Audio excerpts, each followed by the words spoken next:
I'm making this video in response to a question asked by a viewer on the god energies Shiva and Vishnu in Hindu philosophy. I wanted to address the Bhakti movement in Hinduism, specifically Saivaite and Vaishnavite philosophies. Most people in the world follow the Bhakti marga, or the path of devotion to a god. This concept of devotion too is different in Hinduism and other Eastern Dharmic faiths.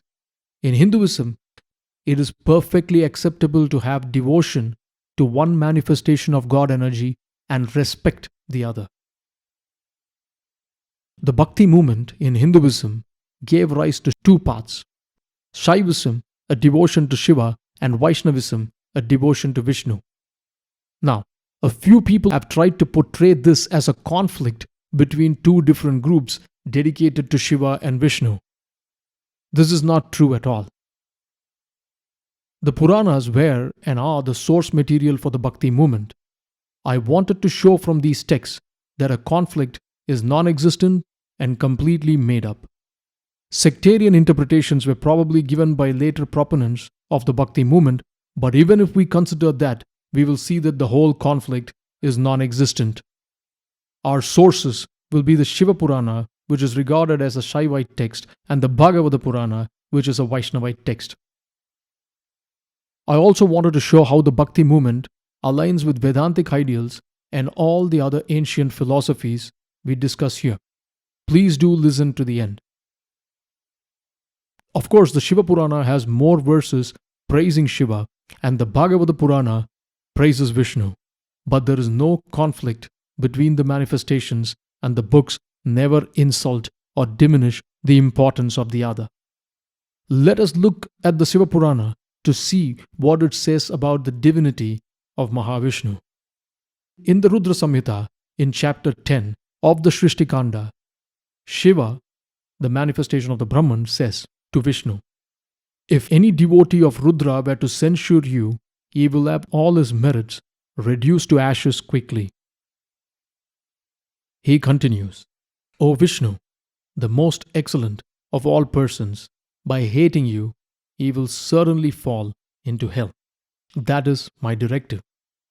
He who has sought refuge in you has certainly sought refuge in me. He who differentiates will certainly fall into hell."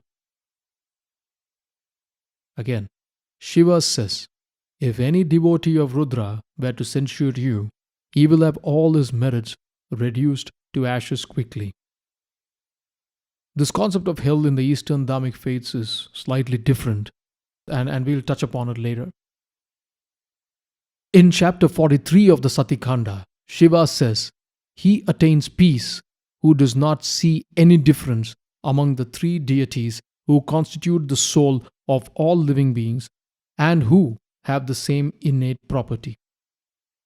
Without devotion to Vishnu, none will have devotion towards me. If a devotee of Vishnu hates me, or if a devotee of Shiva hates Vishnu, both will incur curses and never realize reality." Even though the Shiva Purana extols and praises Shiva, it does not denigrate the other in any way. In chapter 6 of the Srishtikanda, Siva says of Vishnu, "Let him create everything, protect it, and in the end, let him dissolve it." Again, this is the Shiva Purana, and it gives entire control to Vishnu. In chapter 7 of the Srishtikanda, Vishnu says to Brahma, and again, this is in the Shiva Purana, "I am the creator, sustainer, and destroyer. There is no powerful person equal to me, O Pitamaha. I am the supreme Brahman, the greatest truth." If these were sectarian texts, they would have removed these verses. They would not praise the protagonist of the other in such lavish terms. Both Puranas fully acknowledge that Shiva and Vishnu are manifestations of the Brahman. Let us now look at the Bhagavata Purana. Canto 8, Chapter 7 of the Bhagavata Purana describes the churning of the ocean by the Devas and Asuras to obtain the nectar of immortality. Devas and Asuras are all descendants of Brahma. There is no difference between them except their qualities. The churning of this ocean produces an unbearable poison that threatens to wipe out all creation. We will look at the symbolism of this narrative later. All the demigods and the divinities went to Shiva. Again, this is in the Bhagavata Purana, the Vaishnavite text. And here is the narration. The Lord of the created beings, the Prajapatis, say, O Lord of Lords, O Mahadeva, O soul of each, O love of all, deliver us who took shelter at your feet from this poison burning the three worlds. Again, they go to Shiva. You are the one Lord and Master over bondage and liberation in the entire universe. You, whom we follow, are the spiritual master capable of taking away the pain of the surrendered followers. And they continue eulogizing Shiva. This is again in the Bhagavata Purana. O mighty one, O greatness, you, by your material potency, operating within the three modes of nature, you manifest yourself as Brahma, Vishnu, or Shiva for the creation, maintenance, and destruction of this material world. So this is in the Bhagavata Purana, a so-called Vaishnavite text. They could have deleted this if it was sectarian. The gods continue. You are the supreme Brahman, the secret of the cause and effect of all the life forms of creation. You are, with all the potencies you manifest, the controller and supersoul of the universe. Neither Brahma nor Vishnu nor Indra can fathom your transcendental effulgence, the impersonal spirit of Brahman, equal to everyone, wherein the basic qualities of passion, ignorance, and goodness are not found. Shiva proceeds to then tell Ma Bhavani, Parvati, that he needs to protect creation. He proceeds to consume this deadly poison to save creation. In this narration of the Bhagavata Purana, Shiva is the protector of all life. He is not the destroyer, as is the common misconception. We will go into the symbolism of this later. Coming back to the Shiva Purana, it has a chapter where Shiva meets Rama in the forest. Rama is shown to be a devotee of Shiva, but Shiva has nothing but respect for him. He tells his consort, Ma Parvati, the Lord has incarnated on the earth for our welfare and protection of the good. And this again is Shiva talking about Rama in the Shiva Purana. The Puranas have nothing but respect for the other, and they fully acknowledge the divinity of the other. There is no conflict. The last thing the world needs is more divisions. Now, what about Vedanta? Do the Puranas even agree with the Vedantic ideals of karma, dharma, maya? Dharmic faiths offer three paths to the seeker. Karma, the path of action; Bhakti, the path of devotion; and Jnana, the path of wisdom. To most people who have not studied the Eastern philosophies in detail, the Bhakti movement, the devotional aspect to a god, seems to be in contrast with the monistic Vedantic ideals of Tattvamasi, thou art that, and Aham Brahmasmi, I am the Brahman, that reinforce the unity of the Atman, the self, with the Supreme Absolute. Saivism and Vaishnavism are an extension of the core philosophies of Hinduism.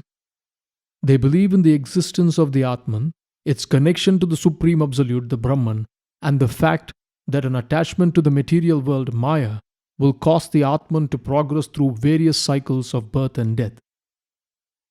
Shiva Purana talks about the self and the Absolute.